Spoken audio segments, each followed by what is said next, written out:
Okay, good morning, everybody. We are now in parashat Miketz, and also we are in the middle of Hanukkah. One of the interesting points is that when we look at the parasha, and also last parasha, very strange things are happening. Some like it doesn't look reasonable or logical what's going on. For example, those people who are supposed to love Joseph, they hate Joseph, and those who are supposed to hate him, they love him. Like his brother hate him, they want to kill him, and they sell him as a slave.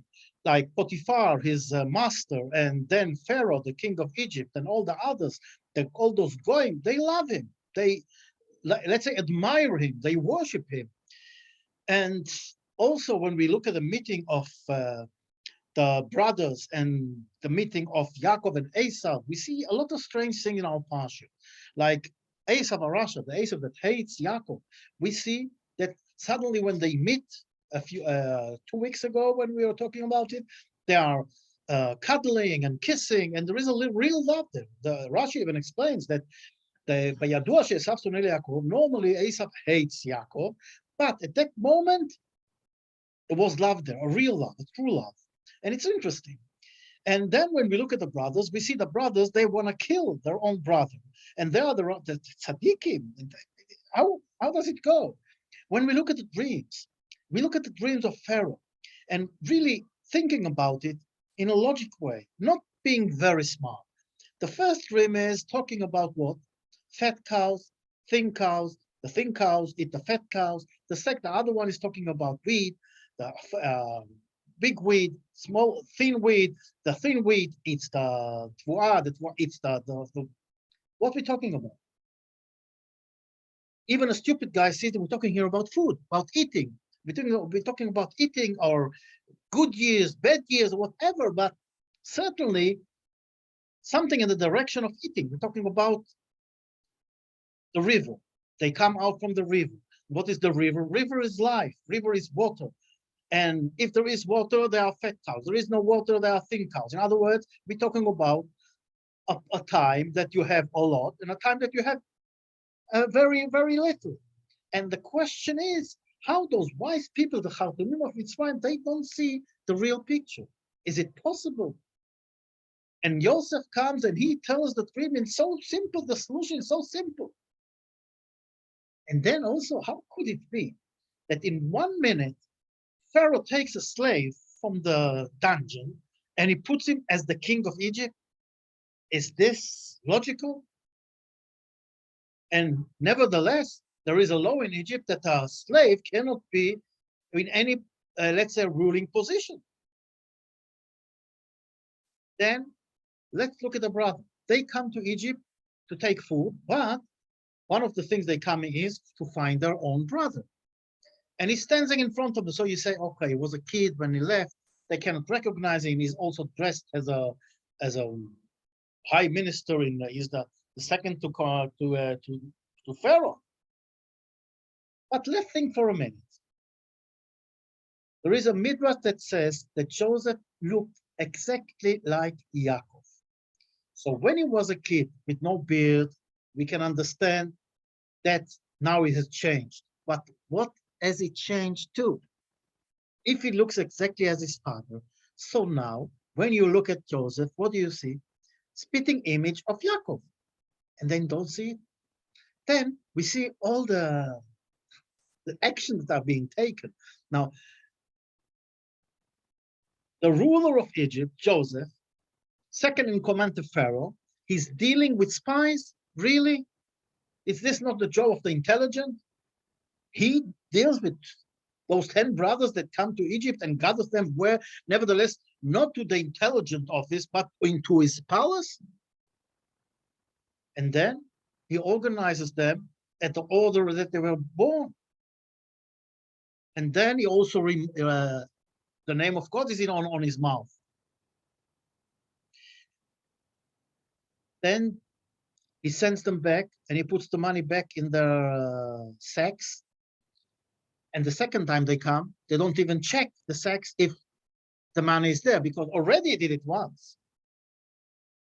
What's going on here? The real truth is, there are a lot of things going on. And I want to talk first of all about the dream. the dreams of Pharaoh. The dreams of Pharaoh are a big lesson to us from a very interesting point of view. I think the Rav Shvadron Zatzal, he explains it in a very interesting way. It's like, from a spiritual point of view, because we really understand the Torah is not storytelling, it's much more than it. So from the point of view of the fat years and the thin years, the good years and the bad years, there was this guy who did something very good to the king. And the king wanted to reward him. So the king decided, I'm going to give you 7 minutes in the treasure room. And right after he's spoken, the king was, oh, what did I do? He's going to, in the treasure room, he's going to take millions out, some diamonds, who knows what. How do I fix this? So he gathered his ministers and he asked them, what can I do?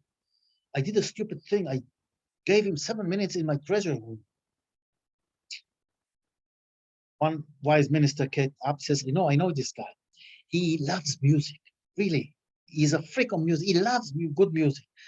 What you have to do is, in the treasure room, you put the best orchestra you've got in the kingdom. And the best, really the best of the best violins and all the best. The king says, okay, let's do it. The day comes, and this guy comes for his 7 minutes in the treasure room. He goes in, and the minute he goes in, the music starts.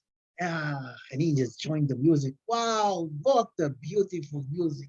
And hold on 1 minute, I have to take I'm in the treasure room. I have to take some diamonds and things. And he wants to start taking, and then the violin starts, and wow, this is heavenly. And he's closing his eyes, he's enjoying the music, and suddenly, a hand on his back, your time is gone, your time is off, come out. And he goes out with nothing. Says the Rav Shvadron, I think it's the Rav Shvadron, says, this is exactly the dream of Pharaoh. This is exactly the meaning for us of this world and the next world. Those 7 years is this world. In this world, we have fat years. We can do mitzvahs and gather treasures. We are in the treasure room of God, of the King of all kings. And we can take and take and take. The problem is that the Greek music is catching us, and we're listening and enjoying all the good joys of life from the physical point of view. And we forget that we have only a limited time here. And then when the next world is going to come, when the next 7 years, when the world to come, we are going there, and a hand will come. Okay, you finished here. Come on, come out. What did we get? What have we got if we were all the time occupied with the Greek Hellenistic tradition, culture? It's unbelievable how this world works. And this is the fight of Hanukkah, to understand and realize that those glittering things and all those joys of life. This is not why we're here. We are here to get closer to God, to do v'ahavta l'cha kamocha, to love each other, to do mitzvahs. That's why we're here, to gather mitzvahs, to gather diamonds from the treasure room of God. And if we waste our time on simple physical joys, what do we gain? What do we get in the end? Nothing. And this is exactly what our parasha is trying to tell us. God is everywhere. And when we think about all those strange things that are happening in the parasha, we have to understand that things are not like they look from the outside. We have to dig in and understand what's going on here. Why do the brother ignore the real truth that their brother stands in front of them? They knew the dreams. The dreams were very clear. He is going to be a king. They are going to bow to him. And that's exactly what they're doing now. And nevertheless, when we talk about the dreams, we talk about everything that's happening to Joseph. It's like exactly what they were all talking about. So they cannot see. And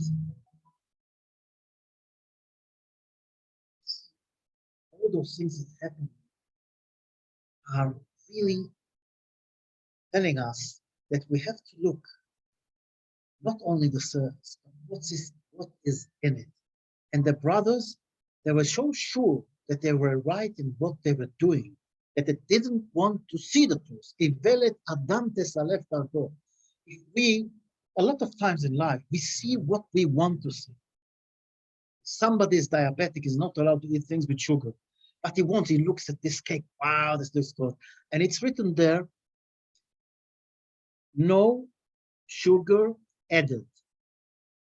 Okay, no sugar added. In other words, there is sugar there, but they don't add any more sugar, because in everything in the ingredients that you do a cake, there is some sugar, but you don't add sugar. Now, what do they read?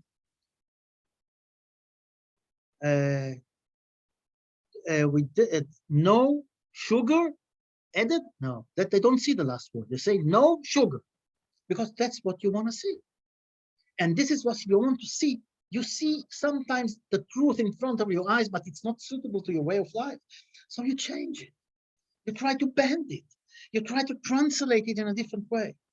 And now the Greek culture is a joyful culture. It's everything. And there is a small line, we have to understand it, between the Greek culture and the Jewish culture.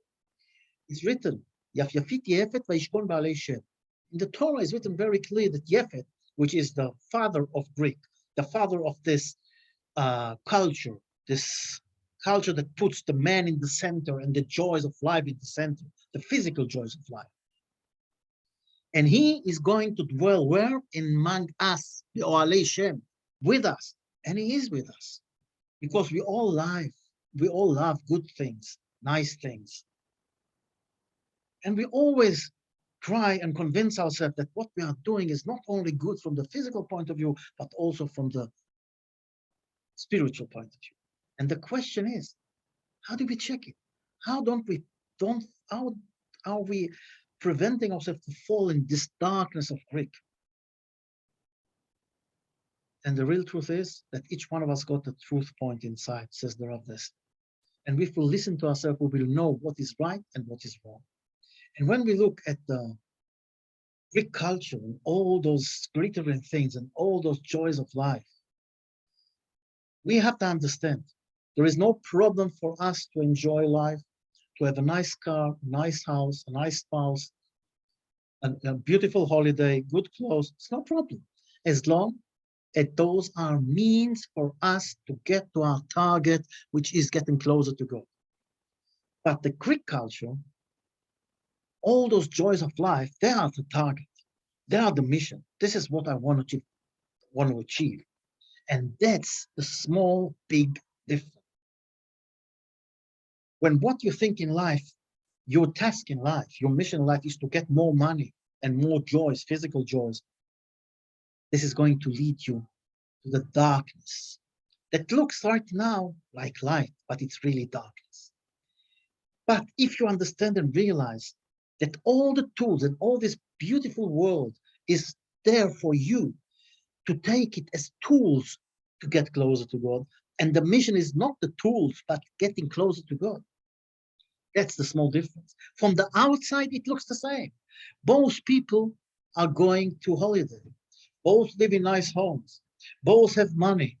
But one is using the money in order to get closer to God, and the other is using the world in order to get more money, because that is his task in life. And that's the difference. And this is what we have to put in our side. We say, Banu Choshet Legaresh, the kids sing in God. We came here to send away the darkness. It's wrong. We didn't come to send away the darkness. The darkness is there and the darkness is good. We just have to light the dark with the right light. And also with the right light, with the light of the Torah. I always tell you on Hanukkah the story with this peasant that came first time to the town, and a friend took him to a movie, and he sits there, and suddenly it's getting dark, and he sees all those figures on the screen, and he doesn't understand why people sit in the darkness. The next day he decides, I'm going to go again. But this time he takes with him a torch, a big torch, a projector. And he gets in, and darkness, and the figures start to move on the screen, and he lights his torch, and the light goes on the screen. And what happens? All the things on the screen vanish, disappear. And everybody's shouting, turn off the light, turn off the light. That's exactly the point.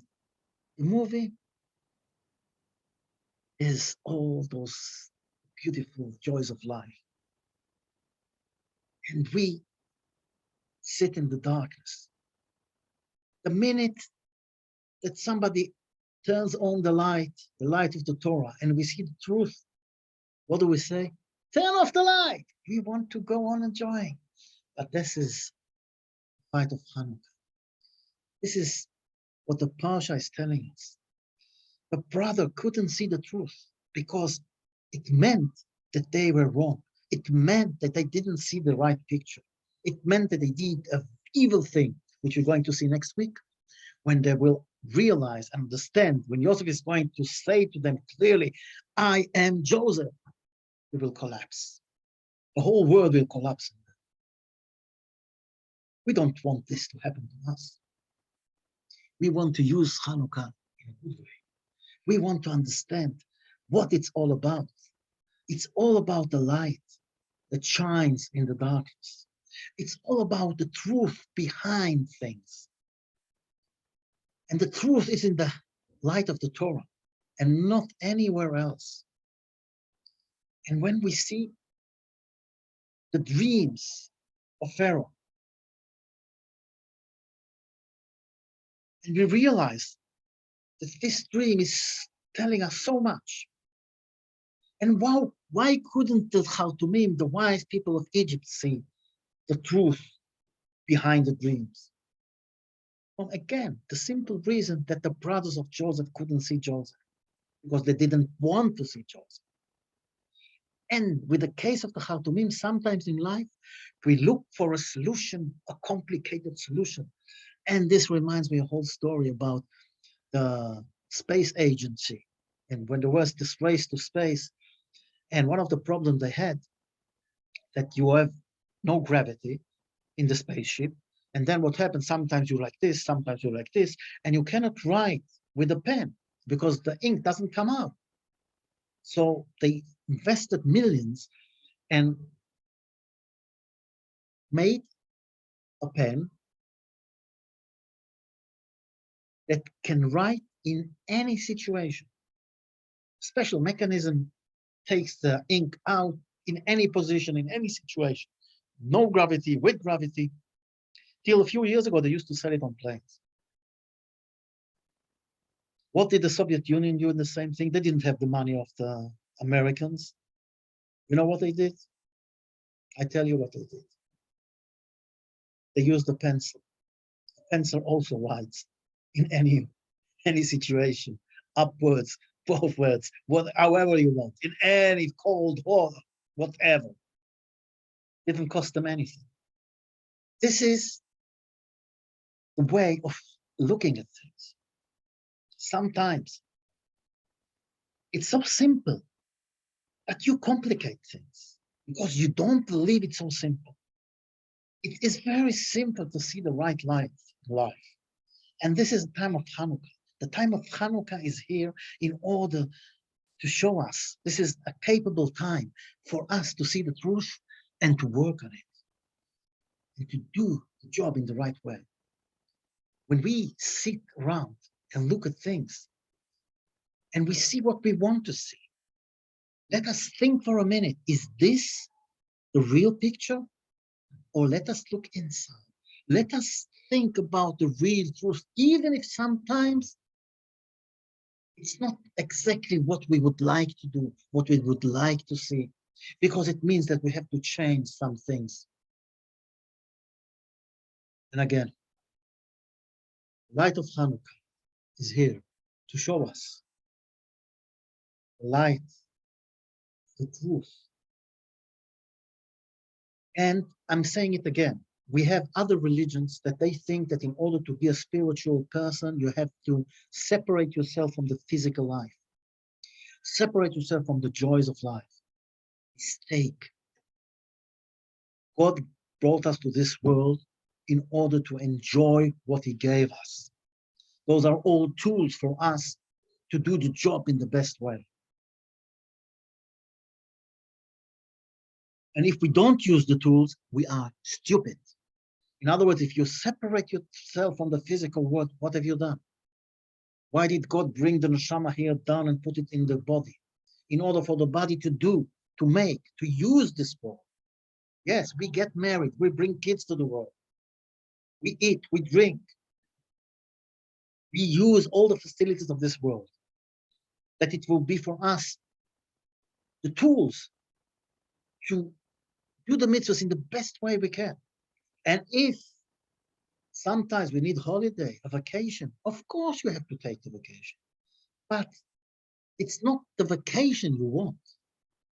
It's the power that you're going to gain from the vacation, from getting, let's say, a rest, so you have more power to worship God. And worshiping God, I want you to be clear. People think worshiping God. Worshiping God is the basic of everything, like Rabbi Akiva said. "Ve'ahavta l'reacha kamocha." This is why we're in this world. Love each other. The Greek, they put the person himself, me, in the middle. And whatever I can take, I will take. Whatever is going to make my life beautiful and joyful, I'm going to take. Also in the spiritual prayer, you have to understand, the Greek were not only physical, they were also spiritual. The greatest philosophers of the world were Greeks, Aristotle and all the others. They invented all those beautiful things. They also believed in equality. One who invented democracy. This is a Greek word. Philosophy is also a Greek word. Music, all those things, beautiful things are from Greek. But all of them are for me, for my body. And they worship the body. They had sport games, the Olympic Games is also a Greek invention. Because the center is me and my body and my physical joys. And whatever disturbs those things, I'm going to send away. I'm going to do terrible things. As one of the joyful things that in old Greek or in Rome were, like we were seeing a few weeks ago in Pompeii when I told you about it, is the gladiators taking slaves and making them fight each other or animals, beasts, in order to see blood. Just to show you how distracted is this Greek culture. Because it puts the man in the center. From the other side, our culture puts God in the middle. The public, what can we give to others? Not what we can take from others, what can we give to others? What can we do for the society? And not what the society can do for us. And when this is what occupies our mind, what can I do? This is worshiping God. This is the hafta l'reacha kamocha. This is getting out of my idol worshiping of me and my joys. Still, I can have all the best things of the world. Because if I separate myself from the physical world, again, I'm not doing my job. I'm in the wrong place. Because I have to use the body and all the tools, those great tools. If it's a car, if it's a husband, if it's a wife, if it's a holiday, if it's clothes, if it's food, all those things are there for me to use, and nevertheless, to elevate them with a spiritual point. You take a glass of water, you say, Baruch atah Hashem Elokeinu melech haolam, she'akol niya b'dvaro. Everything is being done by them. I hope that we all will see those the lights of the Hanukkah candles, and see the real light, the true light that is going to light the darkness of all those, let's say, distorted, rotten ideas about life. Not be tempted by the glittering outside surface of things, but go inside and see the truth, even if sometimes it's not exactly what we want to see. But if we see the real picture, at the end of the day, we will be joyful, but in the right way. Chanukah Sameach to everybody. All the best.